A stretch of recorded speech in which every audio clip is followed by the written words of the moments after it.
Desideriamo che l'Egitto venga richiamato al rispetto di quei fondamentali principi e valori che sono la base di una vera e legittima considerazione della vita umana e della civile convivenza tra le persone. Firmato Mario Conte, destinatario niente meno che il ministro degli esteri Enzo Moavero. Una missiva anche a nome della Giunta e del Consiglio Comunale. Il tema è quello della verità sempre negata sulla fine di Giulio Regeni. Ma che arrivi proprio dal primo cittadino leghista di Treviso ha sorpreso i più, in un momento in cui le polemiche sugli striscioni rimossi dai municipi e dai palazzi istituzionali guidati dal Carroccio sono diventate bollenti.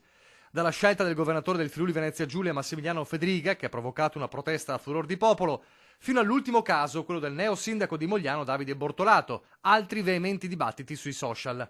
Era stato peraltro lo stesso Conte a fare da apripista alla decisione, quando poco meno di un anno fa aveva fatto rimuovere lo striscione giallo da Palazzo dei 300. Motivazione: era sgualcito e rovinato. La stessa che in queste ore il collega Bortolato ha ripetuto a chi contestava la decisione. Una questione di decoro, lo striscione rovinato offende la stessa memoria di Regeni. Se ci sarà occasione, verrà rimesso a posto.